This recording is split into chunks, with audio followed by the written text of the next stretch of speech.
네, 여러분 반갑습니다. 오늘도 새벽을 깨우신 여러분들 환영합니다.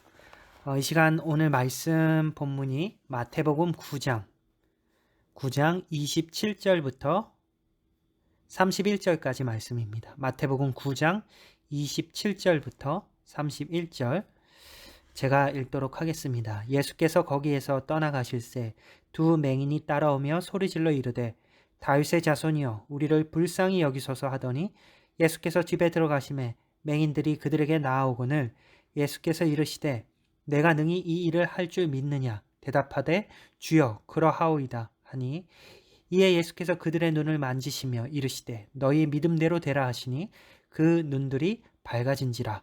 예수께서 엄히 경고하시되 삼가 아무에게도 알리지 말라 하셨으나 그들이 나가서 예수의 소문을 그 온 땅에 퍼뜨리니라. 아멘. 네, 여러분 만약에 어느 날 아침에 일어났는데 갑자기 아무것도 보이지 않는다면 여러분들 어떤 기분일까요? 또 앞을 보지 못한다면 어떤 일들이 우리에게 일어날까요? 이러한 우리의 상상을 조금 더 구체적으로 실현시킨 어느 한 책이 있습니다. 그것은 바로 눈먼 자들의 도시라는 책인데요. 이 책에 보면 어느 한 부부가 있습니다. 안과 의사인 남편에게 한 환자가 찾아옵니다. 그 환자는 갑자기 실명이 되었는데 세상이 까맣게 보이는 것이 아닌 눈이 뜬 채로 진한 백색이 보인다고 설명합니다. 그리고 다음 날이 되었을 때 이 남편이 다시 아내에게 말합니다. 여보, 온 세상이 하얗게 보여. 원인을 알 수 없는 병이 온 세상에 퍼져 나가게 된 것이죠. 국가에서는 남편을 데려갔고 아직 앞이 보이는 이 아내는 남편을 혼자 둘 수 없다는 생각에 자신도 똑같은 증상이 있다고 말합니다. 그들은 어느 건물 안으로 도착을 하게 되죠. 그곳에서는 총을 든 군인들이 앞이 보이지 않는 사람들을 경계하고 있었습니다. 그것은 혼란 그 자체였고 수많은 갈등과 문제들이 발생하였습니다. 그러나 여전히 아내는 자신이 보이고 있다는 사실을 숨깁니다.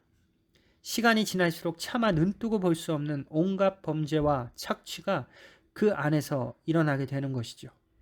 차라리 보지 않았으면 좋았을 장면까지도 이 여인은 모두 홀로 목격하게 됩니다. 비록 이 책은 소설이지만 만약 갑자기 아무것도 볼 수 없게 된다면 이와 같은 일들이 우리의 삶에서 실제로 일어날 수도 있다라는 생각을 해보게 됩니다. 눈이 보이지 않는 것뿐만 아니라 내면도 함께 눈이 멀게 되는 상황 말이죠. 오늘 본문 말씀에서는 두 맹인이 등장합니다. 마태복음에서는 그들의 출신과 맹인이 된 이유, 또 맹인으로서의 삶에 대해서 언급하고 있지 않지만 짐작하건대 지금까지 이들의 삶은 불행의 연속이었을 것입니다. 그러던 중 그들은 온갖 기적을 행하시던 예수님을 만나게 되는 것이죠. 예수님을 만난 이 두 사람은 간절한 마음으로 부르짖습니다. 다윗의 자손이여 우리를 불쌍히 여기소서. 이윽고 그들은 함께 집에 들어가게 되고 예수님은 그들에게 다시 질문하십니다. 내가 능히 이 일을 할 줄 믿느냐? 두 사람은 대답하지요. 주여 그러하오이다. 이 대화가 끝나자 예수님께서는 그들의 눈을 만지시며 말씀하십니다. 너희 믿음대로 되라. 그러자 그들의 시력이 회복되었고 예수님께서는 그 일을 아무에게도 알리지 말라고 하셨습니다.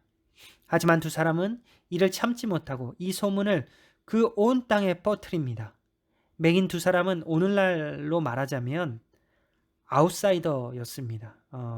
요즘 친구들이 말하는 말로는 아싸라고 하죠. 변두리에 있던 사람들입니다. 그러나 그들에게는 예수님에 대한 믿음이 있었습니다. 랍비들의 문헌에 따르면 앞이 보이지 않는 사람들은 가난한 자들, 문둥병자, 아이를 출산하지 못하는 여인들과 함께 유대 사회에서 가장 천대받던 사람들이었습니다. 그러나 그 누구도 관심 갖지 않던 그들에게 예수님은 찾아오셨고 보게 하셨으며 구원을 허락하셨습니다.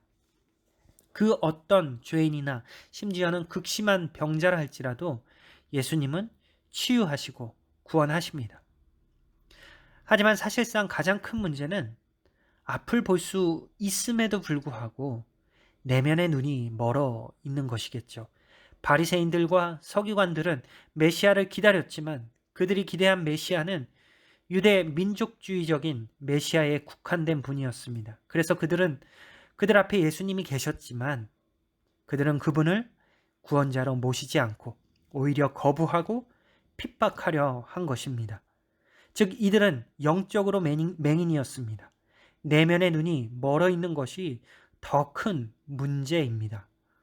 두 맹인도 사실상 처음에는 자신들이 안고 있는 문제, 즉 보지 못하는 문제 때문에 예수님 앞에 나아갔습니다.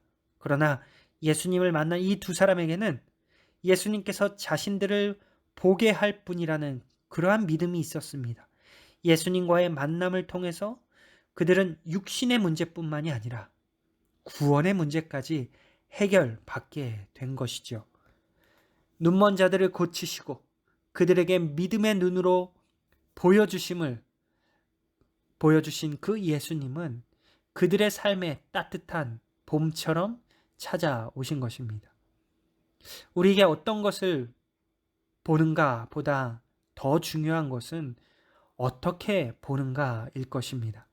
흔히 인간에게는 세 가지 눈이 있다고 합니다. 첫째는 신체의 눈이죠. 우리 몸의 눈은 사물을 바라보고 정보를 습득하는 1차적 기능을 합니다. 두 번째는 생각의 눈입니다. 어떤 상황과 현상을 판단하는 데 사용합니다. 마지막 세 번째는 믿음의 눈입니다. 신체의 눈, 생각의 눈도 중요하지만 결국 믿음의 눈이 열리지 않으면 이 두 가지의 눈도 이롭게 사용하지 못하는 것입니다.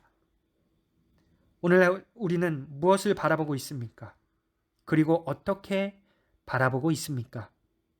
믿음으로 예수님과 세상을 바라보고 있나요? 예수님을 알기 전에는 우리도 바리새인이나 서기관들과 별 다름없는 영적 맹인이었습니다. 그러나 예수님을 만나고 고침을 받은 두 맹인이 기적을 체험하고 세상에 예수님을 전한 것처럼 예수님을 만난 우리도 이제는 나의 회복과 고침의 행복을 누리는 것에 머물지 않고 영적으로 아무것도 보지 못하고 방황하는 이들에게 이 아름다운 소식을 전해야 하는 것입니다. 바로 이럴 때 눈먼 자가 보게 되어 자유와 구원을 얻듯이 우리의 삶도 우리 각자에게 온 새로운 눈 떠짐을 통해서 이전과 완전히 달라진 새 삶이 되고 새 삶을 얻은 두 맹인이 나가서 예수님을 전했듯이 나의 바라봄이 이제는 너, 우리 모두가 함께 누리는 봄날이 될 것입니다. 오늘의 섬김의 자리와 삶 속에서 각자의 어두웠던 믿음의 눈을 고쳐주신 그 예수님께 감사하며 또한 내 주위에 영적으로 맹인의 삶을 살아가고 있는 그 사람들에게 영향력을 줄 수 있는 그러한 삶을 우리가 오늘 하루도 살아내기를 원합니다. 여러 가지 전쟁의 소문과 오미크론의 어려움이 있지만 이런 어려움 가운데서도 우리의 영적인 눈을 뜨게 하시고 믿음의 눈으로 살아가게 하시는 그 예수님과 함께 오늘 하루도 행복한 하루 보내시길 주님의 이름으로 축복하고 소망합니다. 기도하겠습니다. 하나님, 감사를 드립니다.